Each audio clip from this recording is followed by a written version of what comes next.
Book 1, Chapter 6. Cultivating the mind is akin to treading on thin ice.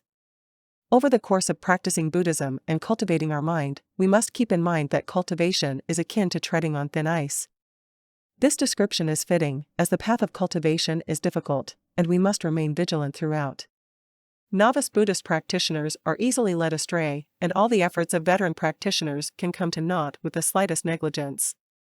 This isn't just a reminder for new practitioners, but also to every Buddhist friend. It is through constant self-reflection that we can triumph over the various demons that lurk within and around us, to achieve our goal in practicing Buddhism. Only our minds can perceive barriers, obstacles, or temptations. It is our minds that draw inferences and conclusions, and it is also our minds that determine the course of action in response to them. Thus, innumerable dharmas stem from the mind. Practicing Buddhism is about cultivating the mind. Changing our behavior complements this process and is relatively easy compared with cultivating the mind. Within their capacity, everyone can perform tasks such as reciting Buddhist scriptures, doing good deeds, accumulating merits and virtues, practicing generosity, correcting behavior, and so on, albeit to different extents. Although the foundation of changing our behavior is determined by our varying states of mind, all in all, it has fewer risks. Cultivation of the mind is constantly laden with risks. What is the objective of cultivating the mind? In truth, we are cultivating our knowledge and understanding that we base our choice of path on. It includes our knowledge and understanding of the universe, the law of cause and effect, the heavenly principles, the various spiritual realms, the suffering in hell, the rules governing the survival of the primeval community of our shared life, the fact that there is nothing in this world we can bring along upon death except for the karma we have created, etc. Moreover, it is very important to have knowledge and understanding of the Buddhist practice that you are following.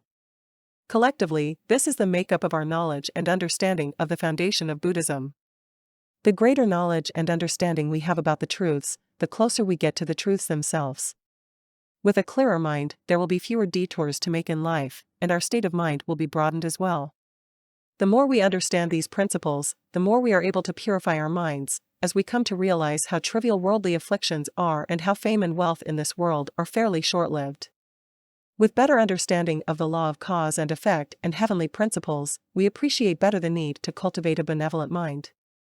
Any evil thoughts will only breed negative karma and give rise to negative karmic affinities, not to mention the time required to eventually eliminate them. The greater our understanding of the suffering endured in hell, the more we become deterred from committing bad deeds, for what goes around comes around. The more we understand karma, the more steadfast our faith becomes in practicing Buddhism. This is because we are aware that Buddhism can liberate us from suffering and allow us to eventually attain happiness.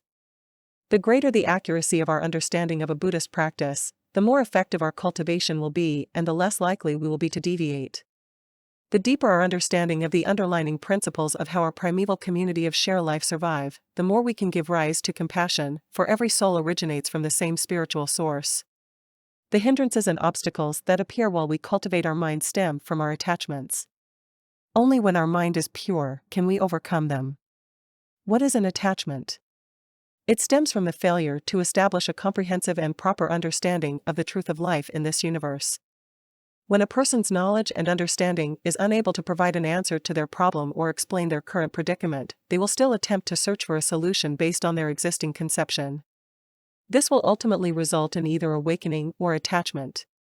In our everyday secular life, we often give rise to afflictions when we have been unfairly treated. For example, when at work, we may have done more than our share, but our abilities have gone unrecognized, hence we don't get promoted. When at home, we might have contributed a lot towards our children and family members, but we are not appreciated. Some people might think to themselves, I want to practice Buddhism and cultivate my mind, but all the worldly afflictions are interfering with my inner tranquility. How can I be free of afflictions and practice Buddhism? Does Pure Land not exist in this world? If you work at the hospital, you'll see suffering wherever you go. Doctors and nurses have already grown accustomed to it. This can cause negligence that results in tragedies. This in turn may cause them to seek withdrawal or seclusion, and so forth. Such examples are countless. Even amongst fellow practitioners, due to variations in their levels of insight, there will be differences regarding how they perceive matters and the approaches they use in managing interpersonal relationships. Therefore, they are frequently misunderstood, criticized, and even defamed by others. Such cases are extremely common in our lives. Such injustices, be it subjective or objective, are forms of obstacle that hinder our cultivation of the mind in the secular world. Such a mentality then becomes deeply rooted inside our minds and seems to be invincible. Every day we question ourselves repeatedly, ingraining in us that sense that our perceived reality is absolutely right and there is no other explanation for it. As a result, we become attached to our misconceptions, which in turn hamper the progression of our understanding. Over the course of cultivating our mind, the attachment matures and becomes an inner demon. Under such circumstances, if we practice and apply our understanding and knowledge of the Buddha Dharma, we will realize that such worries and injustices are insignificant. For example, a person may feel that his manager is incapable but was promoted to general manager based on a number of years of diligent service to the company, whereas his competence, self-proclaimed, was not given due recognition. You have to face the fact that your lack of recognition in the workplace and your failure in job searches had nothing to do with others, as you were trapped in your karmic obstacles, like a thoroughbred horse that isn't appreciated. To attain an uncomplicated life, first and foremost, you have to eliminate your karmic obstacles.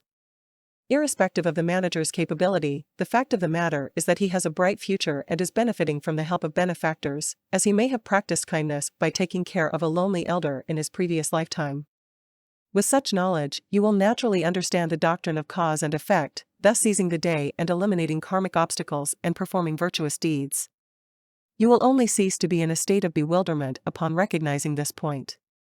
In the past, Buddhist practitioners had to study Buddhist literature and scriptures rigorously and obtain affirmations from other Buddhist friends before they were able to verify the accuracy of their knowledge and understanding of the Buddha Dharma. We can imagine the hardship that they had to endure. With the advancement of information technology, we can now search for information with ease. However, the overwhelming amount of information that can be easily acquired also poses tremendous difficulty for us in our discernment and decision-making process. This clearly shows that the process of learning and understanding Buddhist teachings has never been an easy task. Why is it that when the mind is pure, can we overcome our attachments? A pure mind doesn't mean entering into a state of a perpetual emptiness, but rather attaining a transcendental level of spirituality that is detached from the dissensions of the secular world. Only by doing so can we prevent our mind from becoming defiled, drawn into the issue, and deluded. With a pure mind, we can see beyond the different forms of the world. This is a prerequisite that enables us to realize the absolute truth of the Buddha Dharma. Therefore, regardless of your future progression in your cultivation, anyone who wishes to learn about Buddhism should start by acquiring this basic knowledge. The Buddha Dharma should be treated as a discipline which imparts knowledge on fundamental principles that is similar to mathematics. Under the Master's guidance, learn to infer other things from one fact, apply the Buddha Dharma in your everyday lives, see through afflictions, and rise above the inconstancies of the world. Gradually you will be able to cope with the ups and downs in life with serenity. Once you have gained an understanding of a particular level of the Buddha Dharma, there will be higher levels to pursue. This is because the Buddha Dharma and its principles are boundless.